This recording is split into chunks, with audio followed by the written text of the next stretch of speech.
Thank you, Peter. And we are delighted to be joining the ASWQ conference once again. Bob and I were presenting at this conference a couple of years ago, I think at its first rendition. And we're back again this time to talk about the other side of the e-accounting ledger, this time accounting for carbon offsets, or what we have come to call e-assets, to contrast them and distinguish them from our previous work on e-liabilities. Joining me on this panel, of course, is my co-author on the e-liabilities paper, Professor Robert S. Kaplan of Harvard Business School. And also our new co-author on this paper is Mark Roston, who is at Stanford's Doerr School of Sustainability. Bob, I thought we would start with you and perhaps to take us through the current state of the carbon offset market. Well, the current state of the carbon offset market is, in our opinion, in worse shape than what the current state was for greenhouse gas accounting, Karthik, when you and I first started working on this 2.5 years ago. And we're grateful for our co-author, Mark, who exposed us to this topic. And the market for carbon offsets is often described as the Wild West because of its lack of rules and regulations. I felt that's somewhat unfair to the Wild West because they did have sheriffs and judges and jails that occasionally did work. But here, as a report more recently, earlier this year, in The Guardian, showed that 90 to 95% of the certificates being sold allegedly as carbon offsets are not removing any carbon from the atmosphere. And as the image on the right-hand side showed, a lot of this is akin to rearranging deck chairs on the Titanic, but doing nothing to protect the ship, or in this case, reduce the quantity of greenhouse gases that is currently in the atmosphere. And in fact, many of the certificates, Mark, who as an expert in financial markets, will talk more about these, are very akin to these non-fungible tokens that get traded these days, often for a lot of money, just as the carbon offset certificates are being sold for a lot of money. And it's really the rights to a digital image, but nothing that is removing carbon molecules from the atmosphere. So this is an area that really needs attention. It needs better measurements, and it needs measurements that are grounded in sound and proven accounting principles. And that's the work that the three of us embarked upon and have published in the July-August 2023 Harvard Business Review. And we're going to be very pleased to walk you through the motivation for that paper and to be able to explain our approach, providing an accounting foundation for carbon offsets. But Mark, you're the expert in these financial markets. Maybe you could elucidate, some of the issues that we are coping with to establish what we want, which is, and it's very important to have a very sound market for trading carbon offsets, as we'll talk about in this session. Thanks, Bob. The way the carbon market operates today is quite different from any other financial market. If we think about the participants in this marketplace, they don't necessarily have analogs in other financial markets. And one of the concerns we want to highlight is how the complexity of the way this market functions today doesn't really align very well with accounting principles. And what we needed to do to help align with accounting principles was to, in some sense, deconstruct the carbon market into a more basic exercise. But the way the market works today is that someone who is a seller of carbon offsets or a project manager, in essence, shops to find a registry that will authorize the issuance of these certificates that point to a carbon offset project. The complexity there is that the registry certificates are not any sort of ownership of the underlying carbon or the underlying project. They, as Bob and Karthik mentioned, they function very much like NFTs. It's simply a certificate that points to a project under someone else's control. In the process of trying to generate and sell these certificates, the offset provider finds a registry. They will typically find an outside provider who will attest to the standards that the registry requires. But one of the key challenges here is that the penalties for misrepresentation, either intentionally or erroneously, are quite unclear. The registries aren't capitalized. They are typically not-for-profits that are simply engaged in issuing certificates, and they don't have the capacity to provide any sort of long-term monitoring or long-term enforcement against the project developers or the actual underlying offset providers. The next step in this series of transactions is that typically when an intermediary sells the registry certificate to a buyer, the buyer retires it.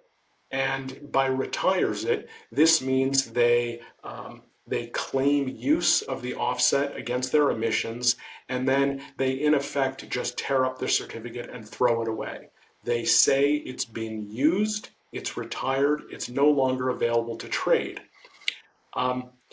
That is quite problematic because that adds to this incentive or this lack of incentive for anyone to actually care very much about the long-term viability of the carbon removal projects. In that process of retirement, the registry promises the buyer to not resell the certificate, but in fact, because the certificate simply points to the underlying project, there isn't a clear mechanism to say that the underlying project is unable to issue a new certificate or sell the product again. Because of this, as I noted at the top of this section, there's no ownership of carbon or projects changing hands anywhere. So in the end, what we're left with is a project developer who has no real long-term incentive to maintain the carbon. A certificate issuer, or the registry, has no real incentive. And finally, the buyer, in fact, has no real incentive to care whether the carbon is captured in the long run anyway, because they simply retire the certificate in the short run. So, Bob, we have taken a stab at trying to address this problem. And in that context, we've come up with 5 accounting principles. But in the first instance, we tried to define what is and isn't an offset. So maybe you can help us walk through those principles. So, even before you get to the trading markets that Mark was just talking about, imagine just a bilateral exchange between a seller of an offset and the purchaser of the offset. And as we looked at this, we saw that there were actually 2 types of offsets going on in this type of bilateral exchange. One of them actually is what we've called removal assets. And it's called that because it actually removes carbon dioxide from the atmosphere, which is exactly what we want. And there are 2 principal ways of doing this, which we'll discuss further. One is the action of photosynthesis and having forests and peatlands and other plant life absorbing carbon dioxide as they go about producing food for themselves and growing.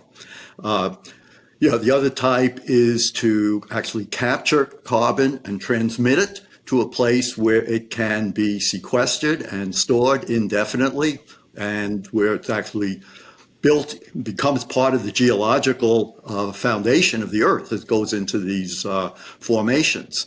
And these can last indefinitely. And so these are good things to be doing because they're actually reducing the supply of carbon offsets in the atmosphere, which we are going to need because there's no way we can mitigate our way out of the carbon that's being emitted.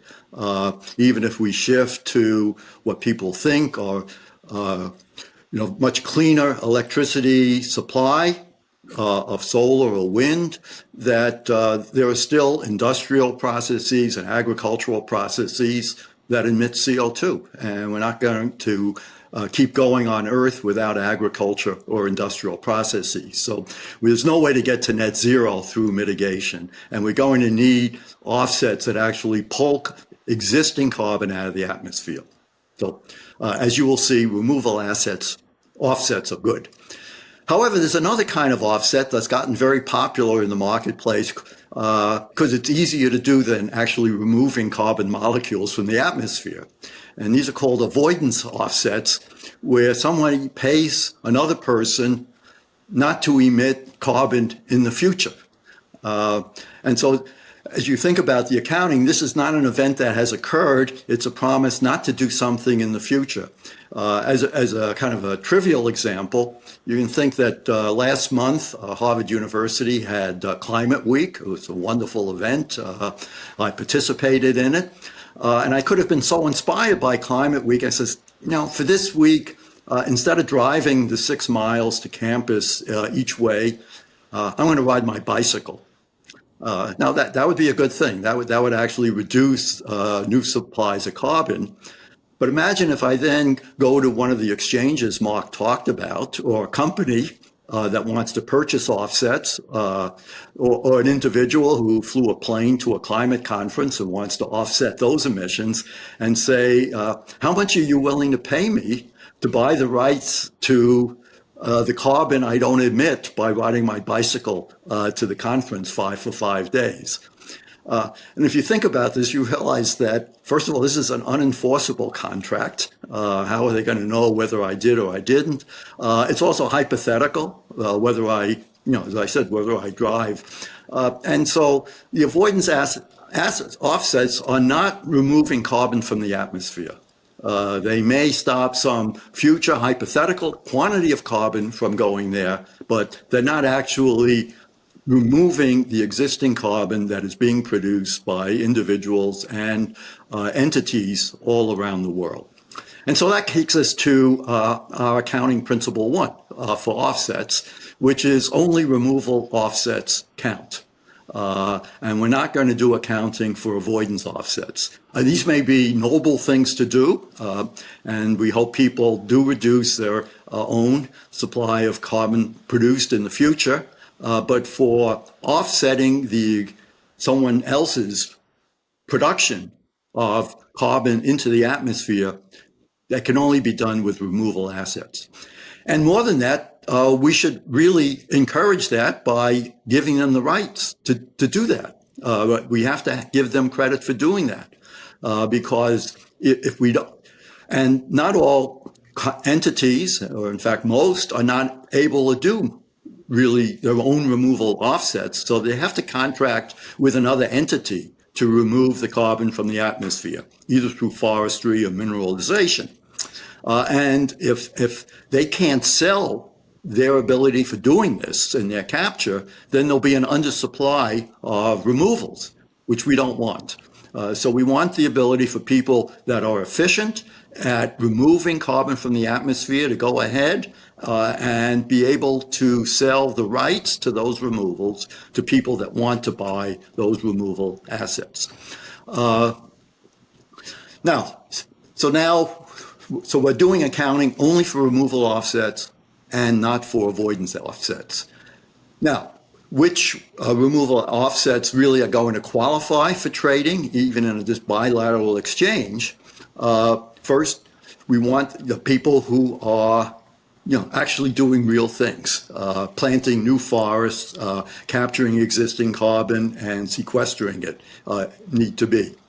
Now, and so when a company purchased that, so it means removal offsets are tradable, then that gives them the right to offset the e-liabilities they've produced in their own operations, the scope 1 emissions from their own operations, or as our e-liability method has demonstrated, offsetting the e-liabilities they're purchasing from their suppliers. And when this works, then they can subtract the legitimate removal offsets from the e-liabilities that they have produced or purchased, and therefore transfer a lower quantity of e-liabilities downstream to its customers. Now, so while removal offsets are traded, it's very important to realize that their e-liabilities cannot be traded. We don't want markets being set up where people can sell their e-liabilities. First of all, these would really not be very easy to validate. And because they could be selling to shell entities and through complex series of entities that are very difficult to trace and audit. But more importantly, we'd be violating a fundamental accounting principle. It's like if we sold some property of our inventory to somebody, even while we retain the physical form of the inventory. And that doesn't make any sense. It doesn't make any sense for inventory, and it's not going to make any sense for e-liabilities. And so the e-liabilities that a company is accountable for through its own Scope 1 emissions and the Scope 1 emissions of all its suppliers stay on your books and can only be offset by selling to customers who then take on those accumulated e-liabilities, or by reducing them through the purchase of legitimate removal offsets. So Thank you, Karthik, Bob. maybe you want to pick it up from here, and now we can talk about what the removal offsets can be and how we really do the accounting for them. Exactly. That takes us to our first of our two principles. And then, so helps us understand what is an offset and when can the offset be traded and how is it distinct from the underlying e-liability. The next three principles are actually about the accounting for these removal offsets. And that's a really important part and contribution of this paper. But in order to get to the nitty-gritty accounting, it might be useful to have sort of a stylized example. Mark, you helped us understand how these offset markets work. So maybe you can walk us through this stylized example that I'll build on as we talk about the accounting. Sure, that's great. So our example is a project manager that wants to develop a nature-based removal. And one of the key considerations of this example, as we'll go into in further detail, is that as much as we would like trees to be permanent or nature-based solutions to be permanent, and as much as the existing carbon markets have tried to construct methods to essentially pretend they're permanent, from a carbon accounting perspective, they are extremely unlikely to be permanent. So let's consider an example where a project manager is planting a new forest on barren land with the intention of selling the carbon captured in that forest to a buyer seeking to offset its e-liabilities. So notice this stylized example does not have a registry and it does not have an exchange. It's a bilateral transaction between a buyer and seller. We assume that the forest grows for 10 years before capturing a material amount of carbon. And then for the next 20 years, we assume it absorbs the carbon in a uniform, predictable rate. Finally, at the point the trees are fully grown, after 30 years, we assume that forestry project is in equilibrium. It's continuing to hold its previously sequestered carbon, but it's subject to catastrophic reversal, either through some sort of disease or fire, both of which are, obviously conditional on evolving climate change. And so in essence, what we need to understand is, what do we do with the accounting for a project when we have no actual reason to believe it can capture carbon indefinitely? But still, we are assuming it is perfectly predictable in how it will capture and hold carbon. Thanks, Mark. That's a great example. And the example basically presents before us three problems that we need to solve from an accounting perspective. The first is the problem of when do you actually recognize a project like this as an asset that can then be traded? The second is when can that asset be actually used to extinguish or net an E-liability? And the third is what happens if that project is somehow destroyed, as Mark described in the example. So these are basically the three questions we need to talk through, and each one of these questions presents one of our next three accounting principles. So let's start with the first of these, which is principle number 3, which defines when an offset asset might actually be recognized as an asset on the e-ledger. And here we use the same principle that is used in financial accounting, which is that the underlying emissions generated by the asset has to be both probable and reasonably estimable. These are terms that have come to assume specific meanings in the context of financial accounting. Probable in financial accounting usually means greater than 50%. For the purposes of environmental assets, it may be that that threshold is well above 50%, maybe 90%, but that's a question that we would leave to accounting standard setters.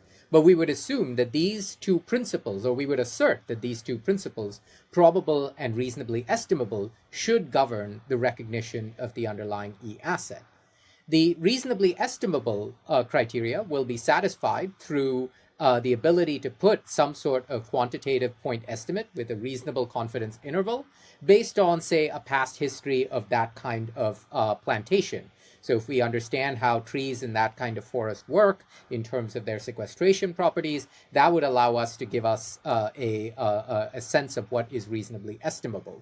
The probable criteria would also be met based on thinking about other factors such as the quality of the management that's behind the offset project. So if the manager has a long track record of doing this, then it might be more probable than if the manager is completely new to it.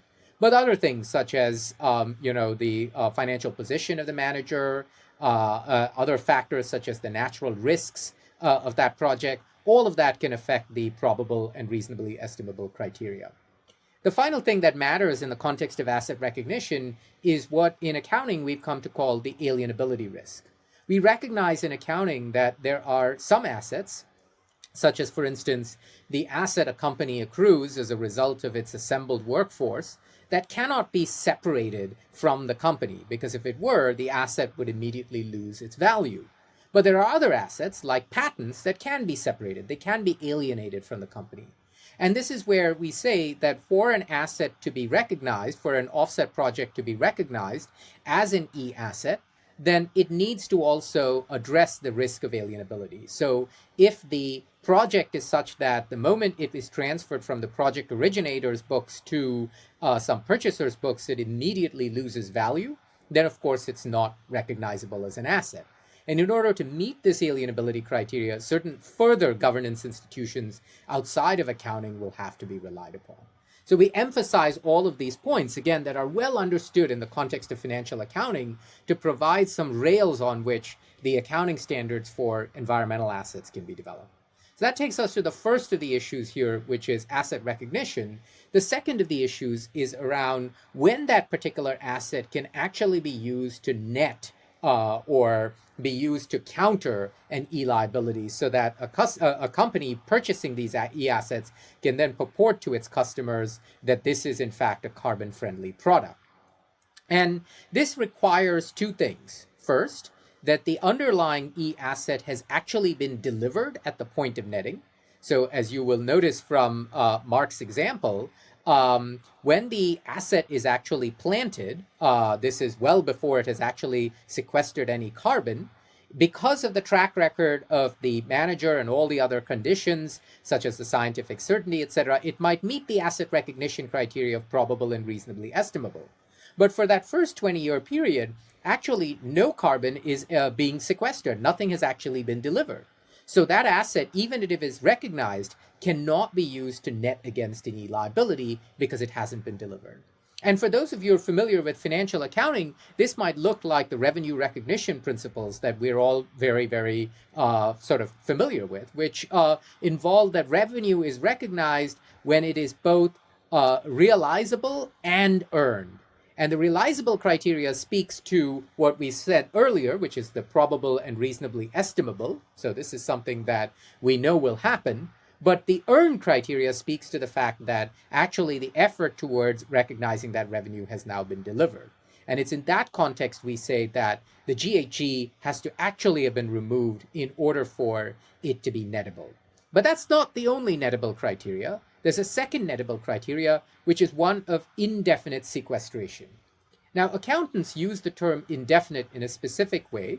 Indefinite does not mean infinite. Rather, it means something that has no definite end. It has no known end. And the reason for this is that when we currently emit CO2 into the atmosphere, or other greenhouse gases, but particularly CO2, the duration in which that CO2 is expected to linger in the atmosphere is actually hundreds of years, if not north of 1,000 years. In fact, that duration is endogenous to or dependent on the amount of CO2 we continue to emit into the atmosphere. Because if we continue to fail to curtail CO2 emissions, then that number is going to get bigger and bigger. So in order for us to meet the netting criteria for an E-asset, it's important that the sequestration that is embodied in the E-asset has not just been delivered, but has been delivered indefinitely, that is, without a definite end. And that means certain types of projects, such as the natural forest offsets that Mark described, are unlikely to, in their first iteration, meet the indefinite sequestration criteria. Because as Mark described in the example, that particular forest is likely to come to an end after 50 years. So unless we have some assurance that the forest will be continually maintained in perpetuity, we cannot expect that this criteria on indefinite sequestration will be met for nature-based offsets. However, certain other types of offsets that Bob alluded to at the beginning of this presentation, for instance, permanent geological sequestration, those will immediately meet the criteria of indefinite sequestration, because especially if the subterranean CO2 is mineralized, that is turned to rock, then the risk of re-release is effectively negligible. But this then gives us basically the criteria, the two criteria we need to think about for the purpose of effectively CO2 netting of an E-asset against an E-liability. For those of you who are familiar with journal entries, this will give you a sense of how that will work. On this particular example, you see on the left-hand side that the company has an opening balance of 15 tons of GHG. These are from E-assets that they may have themselves produced or purchased. And it has an opening balance of 20 tons of E-liabilities. This might be from its own direct activities, but also from purchased inventory and so forth. Now, those E-assets that are sitting there, the 15 tons, have clearly in this example met the asset recognition criteria in Principle 3. Now, let's assume that 9 of those tons are in this particular period determined to have been both actually delivered and indefinitely sequestered. Then what we are requiring the company to do is to actually park those 9 tons in a contra asset account, which will be called earned offsets netted during the period. And that contra account will be used to basically counter the E-liability on the other side. So you see the E-liability having a closing balance of 11 because that is the 20 minus 9, which gives you the 11. There's an important reason for that contra asset account rather than simply deducting the 9 off the E-asset balance. And that reason is actually manifest in our next and final accounting principle, which is around impairment. Now, an offset asset needs to be impaired based on the discovery of new information about the quantity and duration of carbon sequestration. As Mark mentioned in his example, what happens is that we might learn from time to time that the forest that we thought would last for 50 years actually was incinerated in a forest fire after 30 years. Well, that's an impairment event. So we require basically a periodic verification, kind of like an audit, maybe on an annual basis, to ensure that this asset that we are considering recognized and perhaps even netted is actually still exists. And that's part of the impairment, regular impairment testing. But in that example that Mark gave of the nature-based offset, you don't just have the case of an impairment or a write-off, but it's also possible that the nature-based offset will recognize or will absorb more CO2 than was previously estimated. So then you actually have an accretion of the underlying asset. And that's one of the sort of the positive news that you could get from this kind of periodic audit. And the key, of course, is that this regular process of the auditing will give you a sense of whether the e-asset persists at the level at which it was recognized, and it can be written up or written down accordingly. The question, of course, is how will it be written up or written down? Imagine for a moment that I, as a company, have netted an e-asset because it was previously determined to be indefinitely sequestered and delivered, and then I have sold a product down to my customer at a lower e-liability because I'm now seen as more carbon efficient than my peers. And subsequently, my auditor tells me that the underlying e-asset was impaired. Then who bears that impairment risk? Me, as the person who actually did the netting, or my customer who had the bad fortune of buying the product from me? Well, the answer is me, as the person who engaged in the netting. And that's why we created that contra asset account. So now back to some hardcore accounting. Let's look at the journal entries. The first part of this journal entry will be familiar from the previous slide. But here we're looking at the entries in red. Those are the ones that are new. And we're looking at an impairment event. So in this particular case, there's an impairment event where 4 tons of the previously netted e-assets have been determined to be impaired. So the first thing we're going to have to do is to reduce our e-asset balance by 4 tons, because whereas we previously thought it was 15 tons of e-assets, now we only know that it is 11 tons of e-assets. But we also have to, at the same time, adjust that contra asset account. That contra asset account is going to be reduced by the 9 tons. The 9 tons in the contra asset account is going to be reduced by the 4 tons, basically to give us only 5 tons in that contra asset account. And by keeping this separate, this record separate in the contra asset account, we are able to account for the netting entity's accountability for any kind of impairment reversal. Now, of course, the subsequent entry on the right-hand side of the balance sheet will be to reverse the netted e-liability by the amount, which in this case is 4 tons.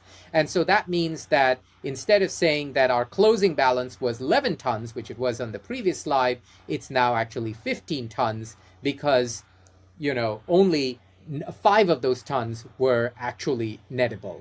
That means that in future periods, my customers will be able to get less benefit from this because I will have less of the netted e-assets to pass on. So this kind of accounting transaction, a contra asset, allows us to keep track of that netting process through. And these 3 basic simple principles around asset recognition using the reasonably estimable and probable criteria, around asset netting using the earned or delivered and indefinite sequestration criteria, and around netting using the contra asset account, give us a strong sense of accountability for the purchaser of the e-asset as well as for the entity that is involved in its subsequent netting and transactions. And Now, Karthik, this kind, yes, sorry, go ahead, Bob. just for the accounting professors who are observing this session, that there seems to be one extra entry without an offset. But if you, the first red entry there that we have on earned offsets and paired, the offsetting entry on that is against really nature's balance sheet. That nature has suffered this loss of 4 tons of sequestered carbon, and that's in a way the missing transaction that you don't see in this diagram. That's right. Yeah. So it's always a double entry system, but in some cases, the double entry is with nature's balance sheet, which is that first earned assets of impaired row that you see in there. So now this system and these 5 principles basically have a number of important implications for accounting for effectively orphan carbon deposits around the world. Mark, I wondered if you might be able to help us understand some of those implications. Sure. So there is a there is a substantial amount of nature-based carbon that we obviously have not yet accounted for in this context. But what we have to understand is that all of the existing nature-based carbon holds us in our current state of equilibrium. So in that regard, it's already used up in the accounting sense. So all of the carbon standing in the trees that we like to walk through or look at, that's already used. And so to do the accounting correctly, we have to allocate that carbon to someone's carbon balance sheet. So some private landowner or government entity is responsible for maintaining those carbon stocks. Now, that has some discomfort with it. It's not necessarily fair, and we have to deal with how to account for that and how to resolve some of the fairness consequences of these, public or unallocated carbon stocks. But as we often say amongst ourselves, we don't want to make exceptions to the accounting rules to deal with what amount to distributional characteristics or distributional problems with carbon stocks. That's right. And what this system does is basically force all of these so-called off-balance sheet carbon assets now onto the balance sheet. Because if you don't have them on the balance sheet, you're still going to have to recognize the impairment from it. And so you might as well put it on your balance sheet. And as you put it on your carbon balance sheet, you will in fact be incentivized to spend more time managing these. So if you're a public entity that has thousands of uncapitalized nature-based offsets, then here's an opportunity to start capitalizing them and actually to getting to a careful monitoring of them, because otherwise you will be accountable for those write-offs. So, Karthik, this is a natural transition to maybe the last few minutes we have, is that the global south, where a lot of these sequestered carbon is in forests and mangrove plantations, saying we can't afford to maintain them. We don't have the resources to maintain them. We need help from the global north to pay us so that we can maintain the existing peatlands and forest lands and mangrove. And if you do that, we'll give you carbon credit because otherwise the carbon would escape. Another version of the Global South, Global North story is the Global South is asking the Global North to pay for them to shut down coal-fired electricity plants and replace them with wind and solar panels. In our terms, we call those are like avoidable offsets, which we would not recognize as legitimate carbon offsets. But Karthik, maybe you want to comment on that about why we feel these are good things to do, which is to help the Global South preserve the existing carbon that's been captured, and potentially good idea to replace fossil fuel powered plants with sun and water and wind. But why wouldn't that fit into this accounting framework? It absolutely would, right? And so one of the advantages of this accounting framework is that effectively a country, say in the global south or any country, is incentivized to put all of its existing carbon balances, carbon assets, so for instance, nature-based offsets, peatlands, whatever it might be, on these e-ledgers, and the country's e-ledgers if the country actually owns the underlying asset. And then to be incentivized to monitor those so that you don't have illegal deforestation and because now they're sitting on there as an asset. Likewise, when these countries are engaged in decarbonizing their grids and so forth in order to emit less emissions in the future, then they will accrue fewer and fewer e-liabilities. And that will actually lower effectively their net e-liability position and will allow them to get to a position where they're contributing to geological net zero sooner. So that would be the sort of way in which you could use this kind of accounting to manage to that end. But according to our second principle, they can't trade those. They cannot. Yes, that's right. They And cannot that's a trade more those e-liabilities, and we wouldn't want them to trade those e-liabilities because if they did, then that effectively, as you said earlier, Bob, that would be a meaningless transaction. It would be separating the underlying inventory from a fundamental property of that inventory, just like you wouldn't trade an inventory without its cost. You wouldn't trade an inventory without its e-liability. So while, say rich companies or rich countries can pay, less well-off countries to be engaged in decarbonization activities, those that in themselves, that payment in themselves does not constitute a lower e-liability for the rich country or the rich company. It constitutes an act of charity to the country that's receiving it, and allows that country to effectively have a more favorable e-ledger balance. I think on this valid, but I think will be highly controversial stake in the ground that we just put there.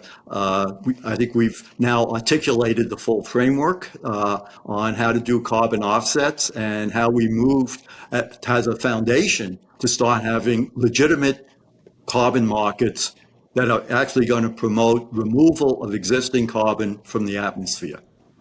That's right. But let me emphasize one thing, that it's only controversial in that it perhaps runs against what might be conventional public policy on managing this. But we have absolutely no objection to the public policy of rich countries or rich companies supporting the decarbonization of poor countries or poor economies. All we're suggesting is that that should not corrupt the accounting transaction that reports the underlying emissions. So good public policy does not give you the license to create bad accounting, because when you create that bad accounting, it creates all kinds of other moral hazard issues, because now effectively you'll be counting the same offset twice, which is in nobody's benefit.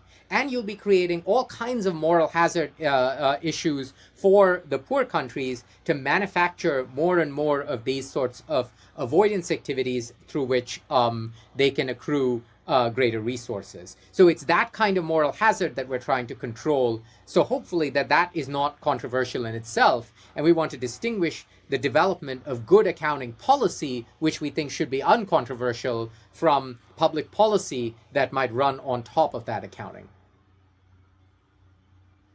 Well, thank you all very, very much for the opportunity to once again present at the ASWQ conference. We are delighted to be here, and we look forward to engaging with you in whichever way you find convenient. And if you want to learn more about our work, then you can go to the website that we've created, which is E-liability Institute, where you can read these papers, but also lots of other stuff that we've done on the e-liability and e-asset framework. That's E-liability Institute.